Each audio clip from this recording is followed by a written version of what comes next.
आवाजाची पातळी सांभाळा, ध्वनी प्रदूषण करू नका.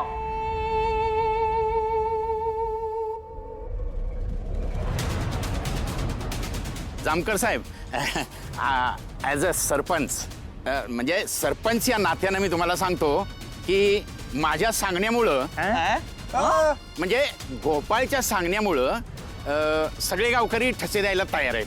गोपाळ नावाचे टेलर गावकऱ्यांना ठसे देण्यासाठी तयार केल्याबद्दल तुमचे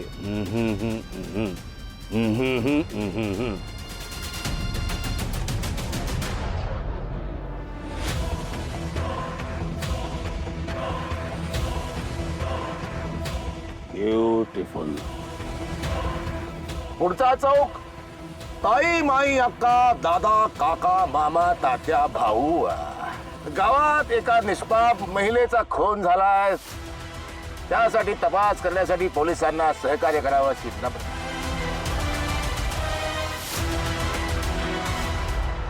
मी न जाणार ठसबीस द्यायला. त्याला काय आम्ही काय खुनी वाटलोय? अरे इथं आमच्या घरात सून गेली आहे आणि ह्यो आम्हाला ठस द्यायला बोलवतोय. त्याला काय आमच्या आबरूचं खोबरं करायचंय होय? झाला तेवढा अपमान लय झाला. आपण फक्त ठसच तर द्यायचं आहे ना, मग त्यात मान अपमान कुठनं आला हो? आणि आपल्या श्यामलचा जर घातपात झाला असेल तर किमान आरोपी तरी सापडेल. ए खबरदार, खून घातपात असले शब्द वापरायचे नाहीत. श्यामलचा अपघातच झालेला आहे. त्या जामकरचं ऐकून ना काहीतरी वाटतं ते बडबडू नका तुम्ही. तर येडच लागले ना त्या जामकरला बडबड करायला.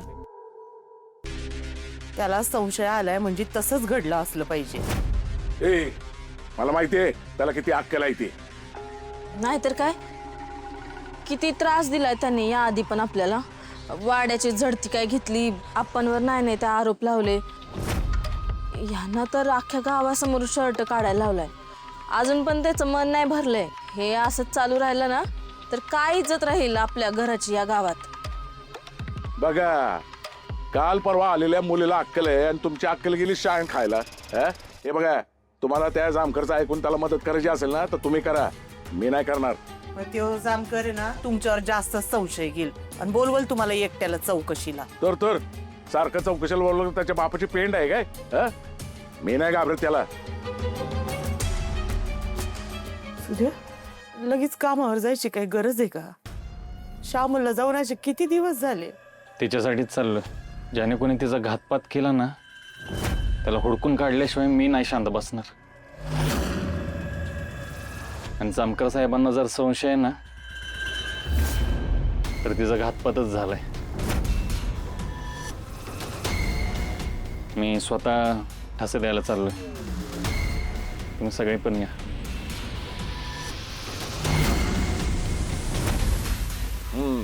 आता योच म्हणतोय तर आपण त्याला नाही म्हणणारी कोण? चला जाऊयात, ठसे देऊयात. हा हे बघा, जिकडं पोळी तिकडं ओळे असं ह्या चेवळ्याची गत. अरे तो सारडा तरी रंग कमी बदलल पण ह्यो आजकाल बदलायला लागलाय. ए म्हातारे, मी आपल्या घरासाठी, माझ्या लेकासाठी, नातवासाठी ठसे द्यायला जातोय. जामकरला घाबरून नाही. हा तर माझा मेंदू गुडघ्यात नाही का?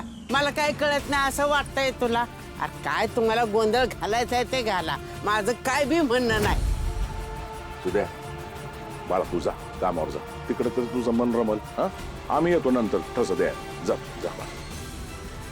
या सगळे. जा बा.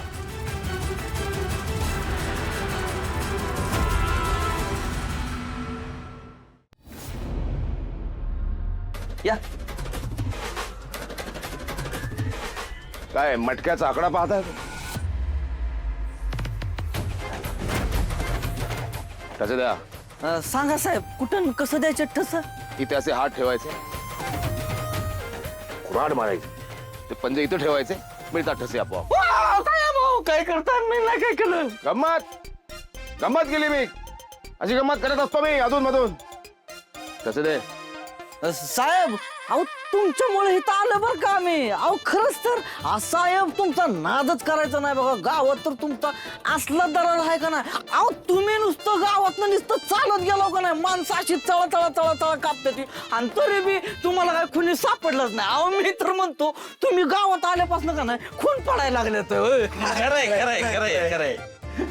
खोटा आहे खोटा आहे खोट आहे पुढच्या जन्मीचे अव्वल दर्जाचे पोपट शोभता तुम्ही. काही पण काय बोलतेस? नाही चुकून बोललो जीभ घसरली ना माझी साहेब हा.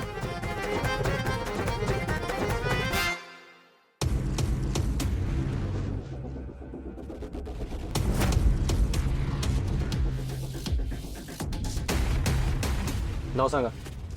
मंगेश.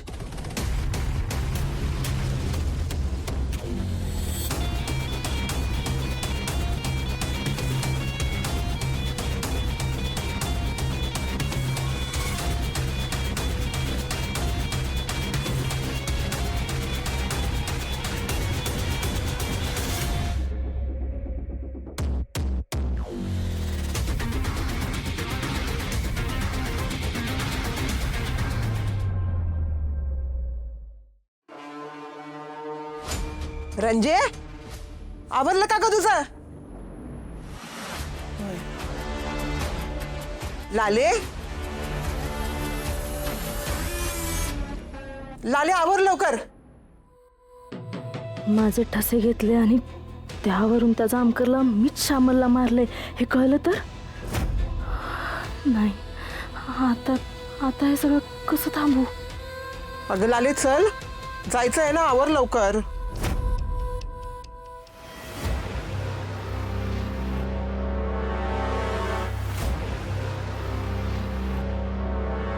मला हे सगळं नाही पटत आहे आत्या. हा आपल्या घराचा अपमान आहे. आपण एवढं दुःखात असताना असं पोलीस स्टेशनला बोलवणं म्हणजे किती चुकीचं आहे. हाय का इथंच आहे वय सगळे अजून. अहो तिकडे सगळं गाव जमले आपल्या मदतीला. हा, मदत करायला नाही, मजा बघायला. मी काय गाववाल्यांना आज ओळखतोय? अरे आपल्या घराला ना पाण्यात बघतात हे लोक.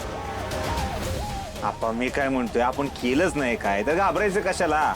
हा, आणि जर आपण नाही गेलो तर उगाच आपल्यावर संशय येईल.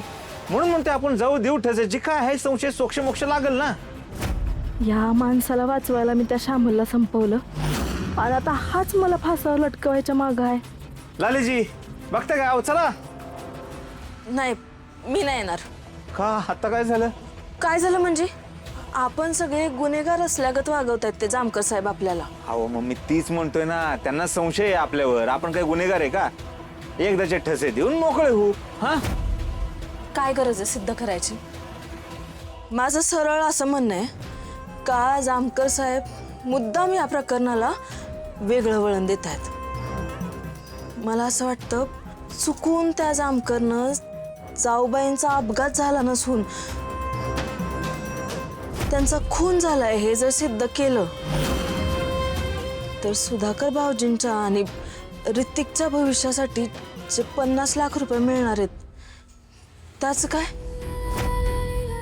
ते नाहीत मिळणार.